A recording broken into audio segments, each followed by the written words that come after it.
Have you ever thought about why the banana flavoring that we know doesn't taste like real bananas? Well, I totally have as a kid, and it also doesn't help that banana candies are usually colored green. And I learned around high school, or maybe you already know, it's kind of well known, that it is because the current banana variety that we eat right now is not the same as the one that the banana flavorings were based off on. So first we have to do a little bit of a history lesson.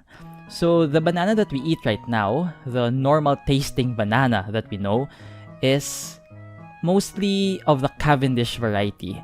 There are a lot of different varieties, but it's mostly the Cavendish that gets sold worldwide.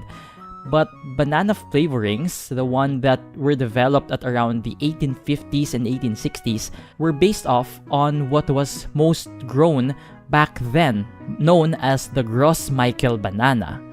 But then, at around the year 1874, the fungus Fusarium oxysporum, which causes the Panama disease, first appeared in Australia. Then, by the 1890s to the early 20th century, it started to spread to Panama and Costa Rica, which were the major producers of bananas at that time, and it really swept banana production back then. Another reason why this really tanked banana production is because of the nature of how bananas are propagated. Bananas that we eat now, the commercial bananas, are triploid, which is done so that they'd have much better phenotypes, like bigger, more palatable.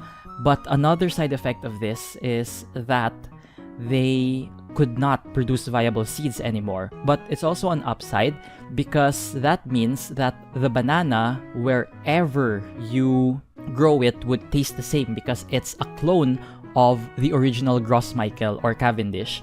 But again, this is also what swept the Gros Michael banana, because all plants of Gros Michael bananas have the exact same genome.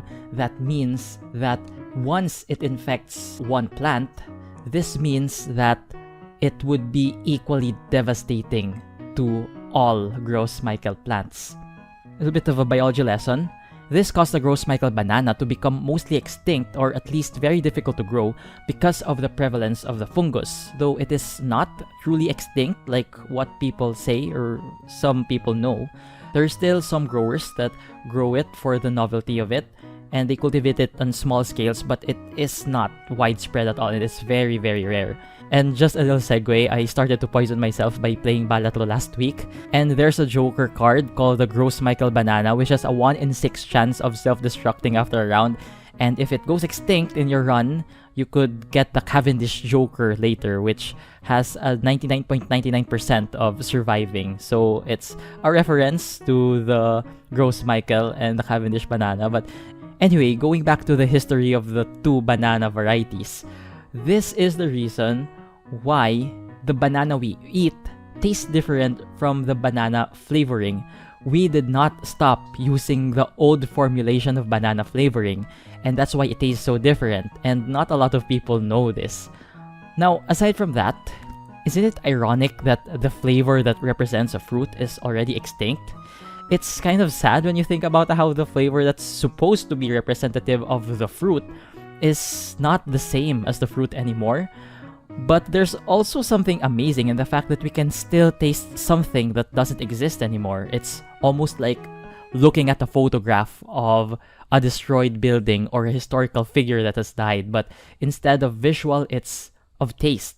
I feel like there's something philosophical in there. It's like the artificial flavor becomes a simulacrum of the taste of banana. So first, let's define some terms. A simulacrum generally means the imitation of something. That is the simplest definition, but Plato has a more nuanced differentiation between two types of reproductions. First is a precise copy of the original, and second is a distorted version intentionally made to appear more correct or recognizable to viewers. It's something that is more real or something hyper real. So one example of this is, for example, boats. Take a look at this picture of a boat.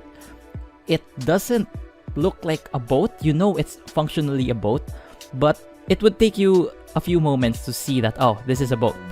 But take a look at this doodle I made for like 1.5 seconds. We know this as a boat. It's a hyper-real, distorted version of a boat that more effectively communicates the idea of a boat.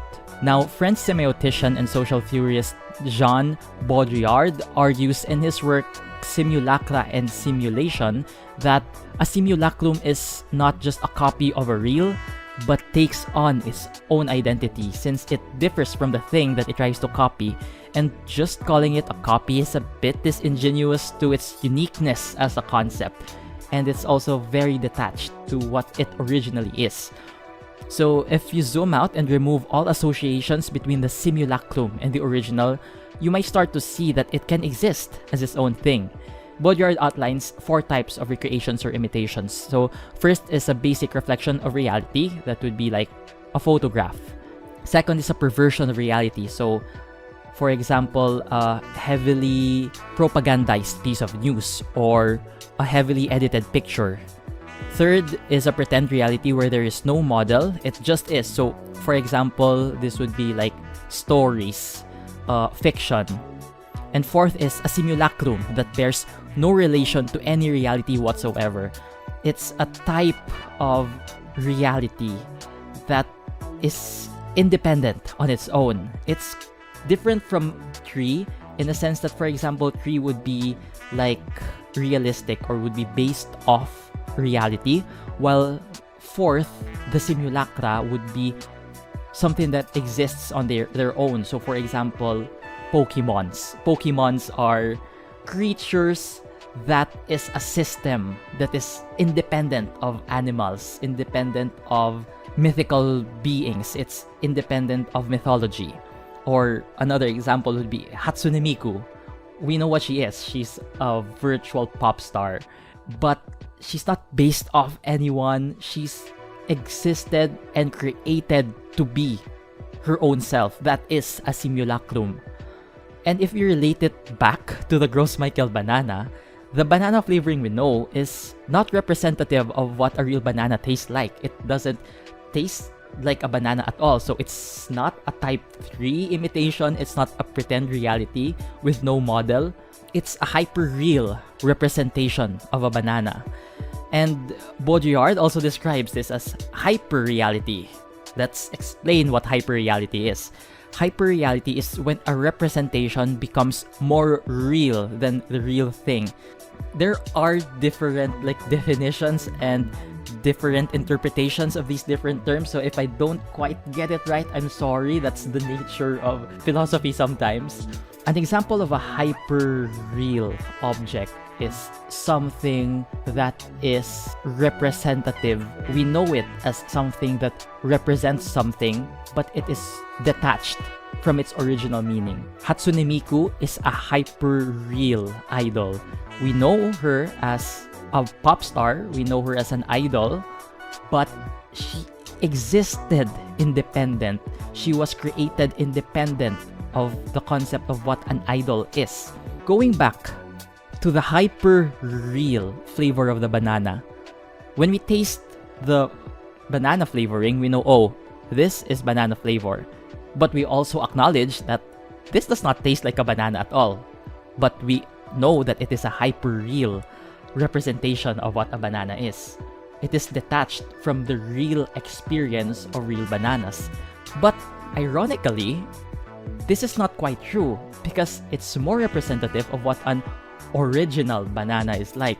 It's just hyper-real to us. Have you ever thought about that? It's not hyper-real because it's a fake imitation, making it different from the experience of a real banana, but because it's closer to the experience of a real banana from the past. It's almost like eating a dinosaur. You're eating something that does not exist anymore. Isn't that cool? There's something romantic about it even, about the existence of the banana flavoring. You can taste something that isn't there anymore. It's like a snapshot. It's like a photograph. But instead of the sense of seeing, instead of the vision of something that existed, it's the taste of a banana that doesn't exist anymore. You get me? But when you think of it, this was normal back then. But now it's a hyper-real experience for us. This could also be related to Plato's idea of idealism. Idealism is different from like the way people live where they have these big lofty ideals. No, it's different. Plato's concept of idealism is about the belief that everything in our world is just a copy of a true perfect ideal that exists somewhere else in a different plane of reality, basically. The opposite of this is constructivism, which says that our ideas and definitions were constructed by us as a society instead of something that exists somewhere independent of our world. Constructivism says that the ideas and definitions of what we have are things, is constructed by our experiences as a society. So this goes back to the classic intro example of what the definition of a chair is in like Philosophy 101 or Arts 101. So we were asked to define what a chair is. So is it something you sit on? So is a bench a chair? It's something with 4 legs. So is a 3-legged stool not a chair? Is a bed a chair because you can sit on it? Is the floor a chair because you can sit on it? And this is where the debate of idealism and constructivism starts, and where Plato argues that we know that beds are not chairs because we have this idea of the ideal chair somewhere that exists outside. This is why we know the vibes of something being something. The vibes of being a chair comes from this ideal of a chair that exists somewhere independent. Now, relating it back to banana flavoring, according to Plato's idealism, there exists an ideal banana, a perfect image of what a banana should taste like, and everything in the real world, including the gross Michael and the Cavendish banana, are just copies of that ideal banana. They are equally inferior to the idea of the ideal banana. This means that the banana flavoring is an imitation of an imitation. And once again, this kind of relates back to hyperrealism. And let's talk about the constructivist angle of this rambling. In constructivism, we argue what a real banana even is. And it's not about an unchanging ideal, but about what we culturally agree what a banana is, what our experience says as a society, what a banana is. So, if our idea of a banana in the present is the Cavendish, does that invalidate the banana flavoring that tried to imitate the gross Michael, which was the normal experience of a banana back then, the true experience of a banana back then? Have you ever thought about how our constructed image of a banana is different from what people had back then? Back then, they'd say that banana flavoring tastes exactly like bananas. Does that mean that our ideas of bananas is wrong?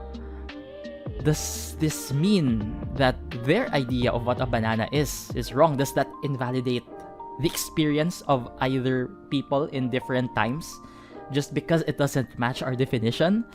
It's something to think about. Or maybe I'm just fucked in the head. I could totally make it's driving me bananas joke here, but I am better than that. Something to think about. It's something to overthink about. It's a good exercise. I love things like this. This is the type of shit that I talk about with my friends and my father. This is the shit that you're gonna expect from me. I hope that it made you think about the complexities of the real world, about reality, about the relativeness of things, about something as simple as the banana flavoring. I hope that it was at least entertaining or you learned something from it. That's it. Let me know if you have any ideas, if you have any more things to overcomplicate this rambling. Let me know. I love shit like this. See y'all again if I get fucked in the head and think of something like this again.